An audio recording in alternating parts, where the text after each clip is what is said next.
You sit down to work. One ping pulls your eyes to the corner of the screen. 15 minutes later, you wonder, what was I doing?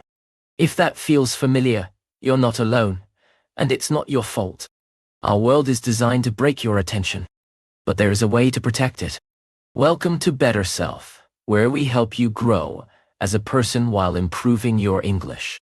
Every video gives you 2 wins, stronger habits and clearer language, so you can practice listening and learn tools that actually change your day.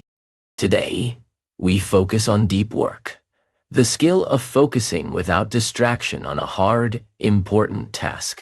Deep work is how you produce high-quality results in less time without burning out. Stay with me, and you'll learn simple principles to build deep focus, how to plan your hours, how to control inputs, how to train your attention, and how to rest so your mind stays sharp. This is not about working more. It's about working deeper and finishing what truly matters. By the end, you'll know how to create protected time blocks. Choose one clear target, remove noise, warm up your brain, and measure progress in a way that motivates you. You will also hear clean, simple English you can use every day. Let's start building a life where your best work finally gets the space it deserves. Chapter 1. Protect core hours. Deep work begins with time you can trust. If your calendar is full of random meetings and constant messages, your brain never fully enters the zone. The first principle is simple. Protect core hours. Choose 1 or 2 time blocks when you are most alert, and make them non-negotiable. Imagine 2 students writing a research paper. The first writes in small pieces between texts and errands. The second blocks 90 minutes in the morning, turns off notifications, and writes an outline, then a draft. At the end of the week, who has real progress? The one who protected deep time. Start by noticing your natural energy curve. Are you sharp in the morning or late afternoon? Pick a 60, 90-minute block in your peak window. Put it on your calendar with a clear label. Deep work. Project X. Tell your team or family you'll be offline during that time. When the block starts, everything else waits. If this feels hard, lower the bar. Start with 30 minutes. Set a timer. Close the door or put on headphones. You are training a signal. When this block begins, deep focus begins. Ask yourself, during which hour do I feel most awake and calm? Put 1 protected block there tomorrow. After 1 week, try 2 blocks. You're building a habit that changes the rhythm of your day. Chapter 2. 1 target, 1 block. Now that you've protected time, give that time 1 clear job. The second principle, 1 target, 1 block. If your mind wonders, what should I do? It will run to easy tasks. Your job is to remove doubt. Decide your target in 1 sentence before the block starts. Use a simple North Star line. In this block, I will produce X, make the output concrete. Not research ideas, but list 5 research questions. Not work on design, but create 2 draft screens. Clear targets reduce resistance because your brain sees an endpoint. Picture a designer. In 1 block, she opens 10 tabs, checks blogs, and collects inspiration. Feels busy, but nothing new exists. In another block, she writes a North Star. Sketch 3 concept layouts. She puts the tabs away and sketches. At the end, she has 3 real options. The difference is 1 sentence. Before each block, write your North Star on a sticky note or at the top of the page. Keep it visible. If you drift, read it out loud and return. If the task feels big, shrink it. Outline, intro paragraph. Solve step 1 of the proof. Momentum makes the next step easier. At the end of the block, close with a micro summary. 1 or 2 lines of what you did and the next clear step. This small note reduces friction for your next block. 1 target, 1 block. That is how depth stacks day by day. Chapter 3. Control your input so deep work dies from 1,000 small inputs, pings, tabs, feeds, open-ended messages. The third principle is to control what reaches your mind during a block. You don't need perfect silence. You need a simple system. Start with devices. Put your phone in another room, face down, or inside a drawer. Turn on Do Not Disturb. On your computer, use a one-tab rule. Only the tools you need for the current task stay open. If you must keep a reference tab, fine, but not 10. Each extra tab is a live wire pulling attention. Next, direct your urges. Keep a capture sheet, a blank paper, or simple note beside you. When you want to check something, write it down instead. Email Sarah. Look up definition, order coffee. Promise your brain you will do it after the block. This small move removes the itch without breaking focus. For messages, set expectations. Add a status. Heads down 10, 11:30. I'll reply after.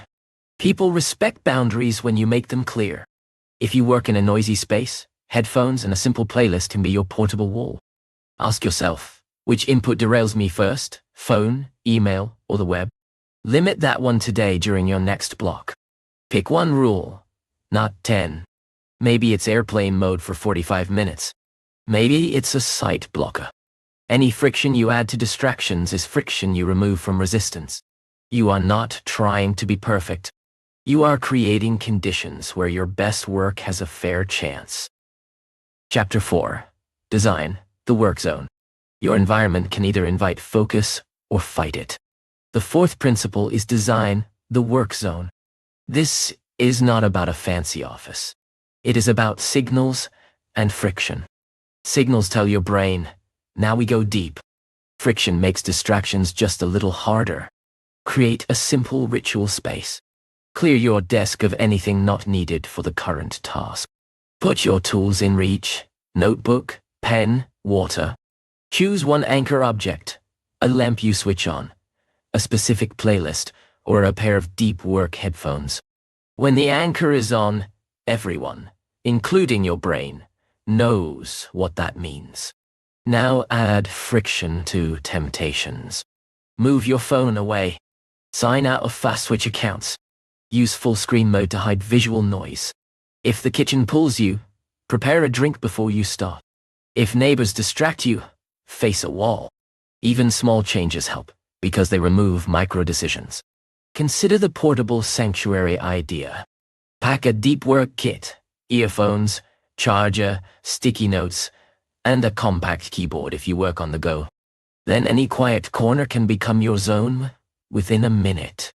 If you share space, a visible sign, a note that says focus block until 11:30, reduces interruptions without awkward talks. Think of a swimmer who puts on goggles and a cap. The gear is simple, but it shifts the brain into performance mode. Your work zone should do the same. Today, choose one anchor and one friction. Example, switch on a desk lamp at the start, put your phone in the hallway. Repeat this, and the environment will start working for you. Chapter 5. Train your attention. Focus is not only about removing noise. It is also about strengthening your mind.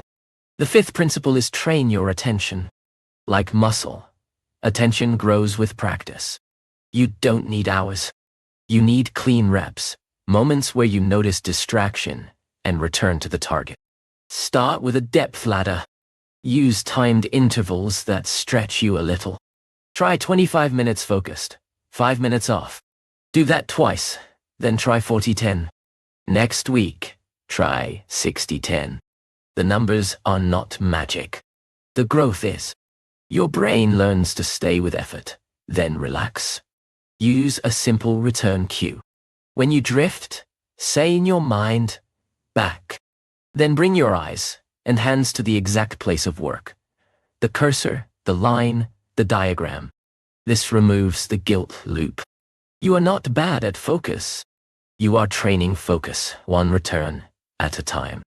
Quick warm-up helps. For 1 minute, follow your breath or trace a point with your eyes on the page. If a thought pulls you, label it thinking and return. This is attention push-ups. 2 minutes is enough to calm the noise. Add single task reps outside work.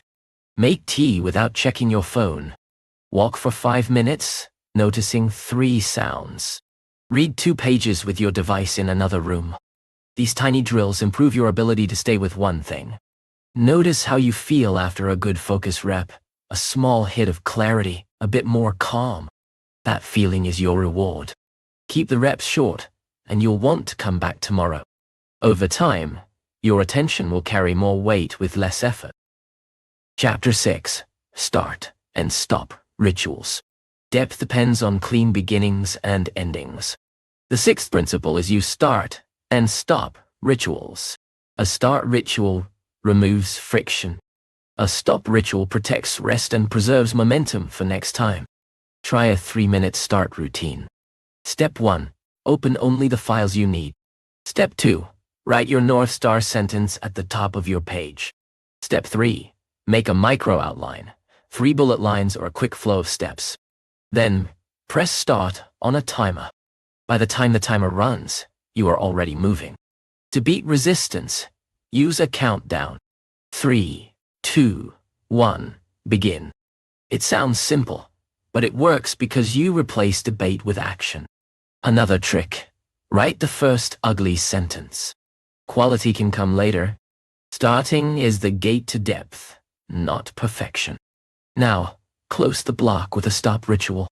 Write a 2-line summary of what you did and one next step. Save your files. Clear your desk. Then say out loud, shut down for now. This small phrase tells your mind it can let go.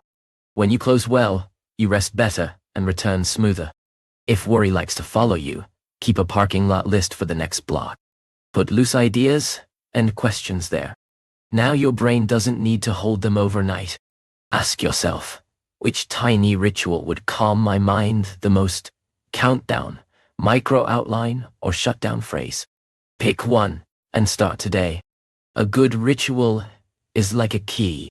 It opens the same door every time with less effort. Let's recap. Protect core hours so your best time serves your best work. Choose one target per block to remove doubt and create momentum. Control inputs and design your work zone so your environment supports focus. Train attention with clean reps. Use start and stop rituals, and measure deep minutes while honoring rest. If this helped, consider subscribing to Better Self. You'll improve your English while building habits that make your life calmer and more productive. Now it's your turn. What is the first small change you will make to protect one deep work block this week? Write your answer in the comments.